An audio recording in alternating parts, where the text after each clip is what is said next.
কাল্পনিক কথা কৈ দিয়ে নহয় কল্পনাৰ সাগৰত সিহঁতে সাঁতুৰি নাদুৰি থাকে সেইখন বাস্তৱ পৃথিৱী নহয় ৰাইজে তেওঁক বিধায়ক কৰিলে ৰাইজে তেওঁক সাংসদ কৰিলে এবাৰ কেবিনেট মন্ত্ৰী কৰিলে মুখ্যমন্ত্ৰী কৰিলে তাৰ পিছত ডিব্ৰুগড়ক দিলে কি 14টা লোকসভা সমষ্টি আটাইতকৈ আকৰ্ষণীয় ভোটাৰৰ কাৰণে অতি আকৰ্ষণীয় সমষ্টিটো হৈছে ডিব্ৰুগড় সমষ্টি ডিব্ৰুগড় সমষ্টিত যে তিনিজনকৈ প্ৰাৰ্থী সৰ্বানন্দ সোণোৱাল লুৰিণজ্যোতি গগৈ আৰু মনোজ ধানোৱাৰ কাক ভোট দিব ৰাইজে সেইটো এটা ডাঙৰ এটা মানে প্ৰশ্নবোধক হৈ আছে যেহেতু লুৰিণজ্যোতি গগৈ যেটো ছাত্ৰ নেতাৰ পৰা তেখেত যেটো জাতীয় পৰিষদত আহিলে আকৌ সৰ্বানন্দ সোণোৱাল যেটো এসময় ছাত্ৰ নেতা আছিল তাৰ পিছত তেখেত ৰাজনীতিত ভৰি দিয়ে দুইজনৰ ইতিমধ্যে বোকাচতি আৰম্ভ হৈ গৈছে আজি এখন নিৰ্বাচনী প্ৰচাৰত লুৰিণজ্যোতি গগৈ তেখেতে অংক কৰি দেখুৱাই দিছে যে কিমান ভোট পাব লাগে কিমান ভোট বিজেপিলে যাব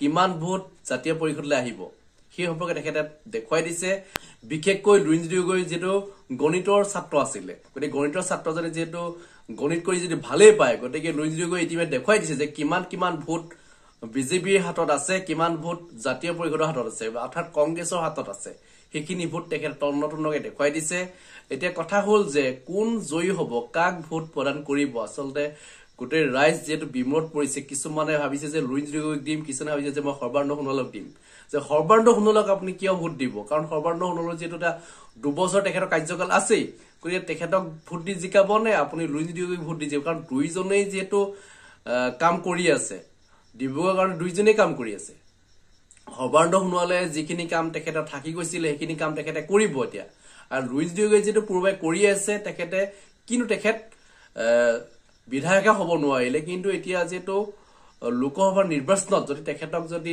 জয়ী কৰি পঠাব পৰা হয় তেতিয়া হলে যথেষ্ট কাম হ'ব ডিব্ৰুগড়ৰ কাৰণে নহয় অসমৰ কাৰণে কাম হ'ব যথেষ্ট কাম হ'ব হয়তো ডিব্ৰুগড় আহিব যে হয়তো আমাৰ কাৰণে কাম কৰিব এটো নহয় আসলে লুৰিণজ্যোতি গগৈ তেনেকুৱা এজন ব্যক্তি নহয় তেখেতে অসমৰ কাৰণে চিন্তা কৰিব অসমত কি হৈ আছে কোনে কেনেকে দুৰ্নীতি কৰি অসমীয়া ৰাজ্যক ৰামঠগন দি আছে গতিকে সেই সকলৰ সম্পৰ্কত ইতিমধ্যে লুৰিণজ্যোতি গগৈ যেটো তন্নতন্নকে যেটো দেখুৱাই দিব যে কোনে কৰি আছে গতিকে লুৰিণজ্যোতি গগৈ যোৱাটো আমি সকলোৱে যেটো বিচাৰি আছো আপোনালোকক বিচাৰে বহুতেই বিচাৰে মই লুৰিণজ্যোতি গগৈক এই কাৰণেই জিকাবলৈ কৈছো যে যোৱাবাৰ তেখেতৰ বিধানসভা নিৰ্বাচন তেখেতে হাৰিছে কিন্তু এইবাৰ যদি তেওঁক জিকায় তেতিয়াহ'লে তেখেতে যথেষ্ট কাম কৰিব কাৰণ তেখেতৰ কাম কৰা এটা পুৰা হেপা আছে তেখেতৰ কথাবোৰে গম পোৱা যায় যে তেখেতে কাম কৰি ভাল পায় অসমৰ কাৰণে কাম কৰি ভাল পায় অসমৰ কাৰণে মাত মাতি ভাল পায় অসমৰ যিখিনি সমস্যা আছে সমস্যাৰ কাৰণে তেখেতে উলাই যায় যিখিনি সমস্যা হৈ আছে কোবাত কিবা এটা হৈ আছে তাত গৈ তেখেত থিয় হল দুটা কথা কৈ হলো মানুহখিনিক হকা দিয়ে কোভিডৰ সময়ত তেখেতে যথেষ্ট কষ্ট কৰিছে এইগৰাকী লুৰিণজ্যোতি গগৈক জিকাটো আমি সেইকাৰণে বিচাৰো কাৰণ তেখেত যদিহে এবাৰ জিকে লোকসভা নিৰ্বাচনতেই হওক বা বিধানসভা নিৰ্বাচনতেই হওক তেখেত যদি এবাৰ জিকে তেখেতক আৰু হৰুৱাব কোনো নোৱাৰে অসমৰ মুখ্যমন্ত্ৰী হিমন্ত বিশ্ব শৰ্মাৰ পিছতে দ্বিতীয়জন আপোনালোকে মন্ত্ৰী লাভ কৰিব লুৰিণজ্যোতি গগৈ এনেকুৱা এজন মন্ত্ৰী হ'বলৈ গৈ আছে হয়তো আজি নহলো হয়তো ভৱিষ্যতলৈ হয়তো হ'ব তেনেকুৱা এজন প্ৰশাসনিক মন্ত্ৰী হয়তো হোৱাৰ সম্ভাৱনা আছে কাৰণ লুৰিণজ্যোতি গগৈ কথাবোৰত আমি গম পাওঁ তেখেতক আমি হয়তো দেখা পাম নৱজনে দেখা হ'ব তেখেতে কিমানখিনি কাম কৰে যদি তেখেতে কাম নকৰে তেতিয়াহ'লে তেখেতক জিকাই কোনো লাভ নহব এবাৰ আপোনালোকে জিকাই চাওক যদি কাম কৰে তেখেতক জিকাই থাকক কিন্তু যদি কাম নকৰে যাতে তেখেতে যদি কথা মতে যদি কাম নকৰে যিখিনি মানুহক আশ্বাস দিছে সেইখিনি আশ্বাস মতে তেখেতে যদি মানে সেই মতে কাম নকৰে বা উলাই নাযায় তেতিয়াহ'লে তেখেতক নেক্সট ইলেকশ্যনত আপোনালোকে চাই ল'ব কাৰণ বৰ্তমান যে নিৰ্বাচনী প্ৰচাৰ ইতিমধ্যে চলি আছে তেখেতে মই দেখা পাইছো যিখিনি কথা উত্থাপন কৰিছে সেইখিনি মতে যদি তেখেতে কাম কৰে তেতিয়াহ'লে যথেষ্ট কাম হ'ব ডিব্ৰুগড় কি কৈছে লুৰিণজ্যোতি গগৈ আপোনালোকক মই শুনাই ল'ব বিচাৰিছো কাল্পনিক কথা কৈ দিয়ে নহয় কল্পনাৰ সাগৰত সিহঁতে সাঁতুৰি নাদুৰি থাকে সেইখন বাস্তৱ পৃথিৱী নহয় ৰাইজে তেওঁক বিধায়ক কৰিলে ৰাইজে তেওঁক সাংসদ কৰিলে এবাৰ কেবিনেট মন্ত্ৰী কৰিলে মুখ্যমন্ত্ৰী কৰিলে তাৰ পিছত ডিব্ৰুগড়ক দিলে কি ডিব্ৰুগড়ত হাই প্ৰফাইল নিৰ্বাচনী যুঁজ চোক বাঢ়িছে আক্ৰমণ প্ৰত্যাক্ৰমণৰ তিনিচুকীয়া কংগ্ৰেছ ভৱনত কংগ্ৰেছ কৰ্মকৰ্তাৰে বৈঠকত অংশগ্ৰহণ কৰি সৰ্বানন্দ সোণোৱালৰ বিৰুদ্ধে সৰব বিৰোধী ঐক্যমঞ্চৰ প্ৰাৰ্থী লুৰিণজ্যোতি গগৈ ৰাইজে তেওঁক বিধায়ক কৰিলে ৰাইজে তেওঁক সাংসদ কৰিলে ৰাইজে তেওঁক কেন্দ্ৰীয় মন্ত্ৰী কৰিলে, এবাৰ ৰাজ্যিক স্বতন্ত্ৰ মন্ত্ৰী কৰিলে, এবাৰ কেবিনেট মন্ত্ৰী কৰিলে, মুখ্যমন্ত্ৰী কৰিলে। তাৰপিছত ডিব্ৰুগড়ক দিলে কি? যেতিয়া তুলাচনীত যেতিয়া দিছে, তেওঁক ৰাইজে দিয়া মৰম আৰু ৰাইজক তেওঁ দিয়া অৱদান, এইটো যেতিয়া দিছে, যিফালে ৰাইজক দিয়া অৱদান সেইটো একেবাৰে পাতল। বিজেপি প্ৰাৰ্থী সোণোৱাল ৫ লাখ ভোটৰ ব্যৱধানত জয়ী হ'ব বুলি কিয় সৃষ্টি কৰা হৈছে নেৰেটিভ? এতিয়া তেওঁলোকে এটা নেৰেটিভ তৈয়াৰ কৰি দিছে।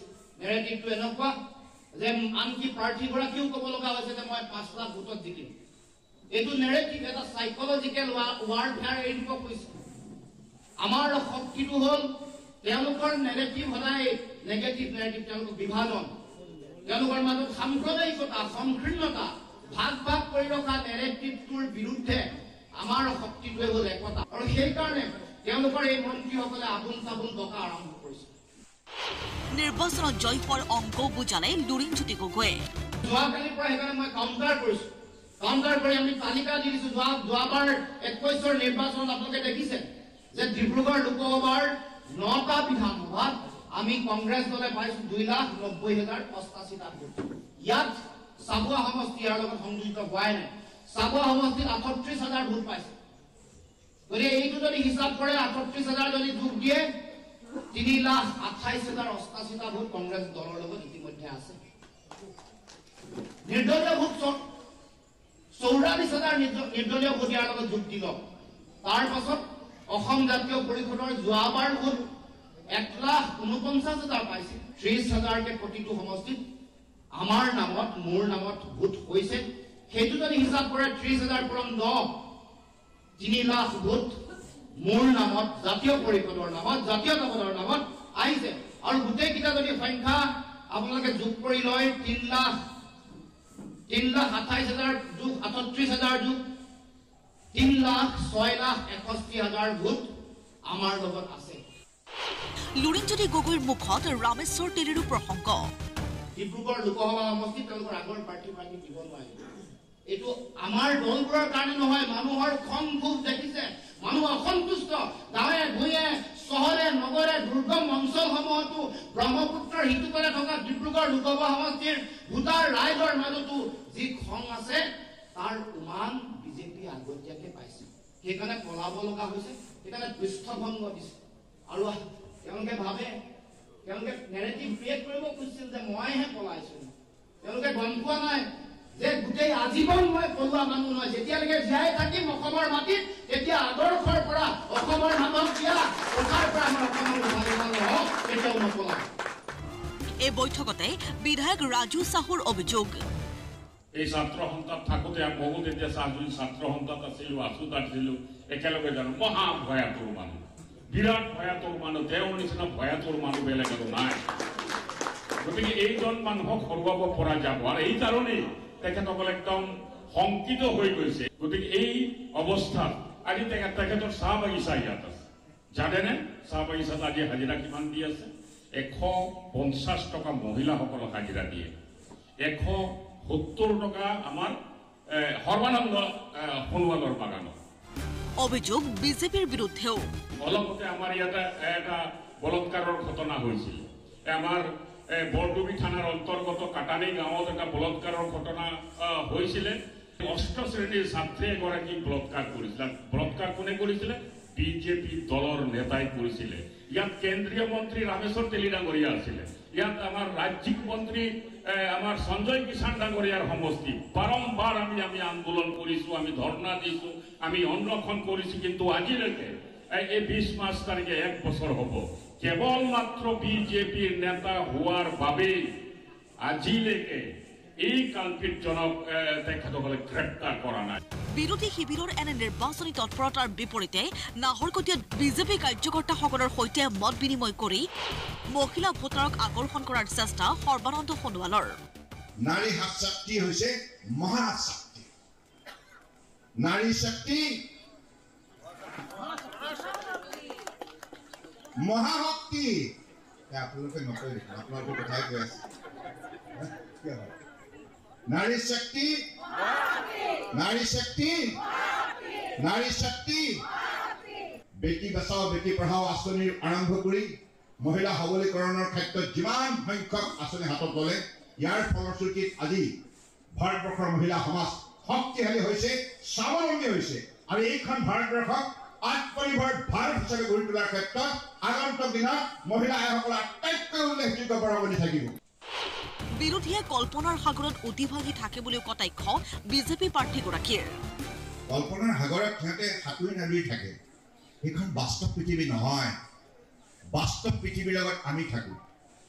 আমাৰ খেতিয়ক ৰাইজে, শ্ৰমিক ৰাইজে, চাহ বাগানেই হওক বা গাঁৱে হওক বা চহৰে হওক, পাহাৰে হওক বা ভৈয়ামে হওক, প্ৰতিটো প্ৰান্তত বসবাস কৰা দৰিদ্ৰ জনগণৰ মনৰ বেদনাৰ কথা যদি কোনোবাই গভীৰভাৱে উপলব্ধি কৰি সেই বেদনা উপশম ঘটাবৰ বাবে যদি কোনোবাই শক্তিশালী সিদ্ধান্ত লয়, কাৰ্যসূচী লয়, সেইখন চৰকাৰ হৈছে বিজেপি চৰকাৰ। এফালে বিৰোধীৰ সমীকৰণ আৰু আনফালে বিজেপিৰ ৰসায়ন। তাৰে মাজতেই আকৰ্ষণীয় হ'ব ডিব্ৰুগড়ৰ নিৰ্বাচনী ফলাফল।